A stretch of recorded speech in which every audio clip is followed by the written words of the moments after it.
আজকে নিয়ে এলাম খুবই মজার একটা চিংড়ি ভুনার রেসিপি। সবার আগে সামান্য পরিমাণে তেল দিয়ে দিয়েছি কড়াইতে, তারপর তাতে সামান্য পরিমাণে হলুদ দিয়ে চিংড়ি মাছগুলো ভেজে নিচ্ছি। তারপর সেই কড়াইতে আবার তেল দিয়ে দিলাম, তারপর একটু বেশি পরিমাণেই পেঁয়াজ দিয়ে দিচ্ছি, তারপর দিয়ে দিব রসুন।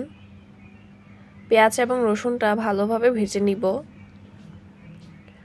পেঁয়াজটা যখন একটু নরম হয়ে আসবে তখন তাতে স্বাদ মতো লবণ দিয়ে দিচ্ছি।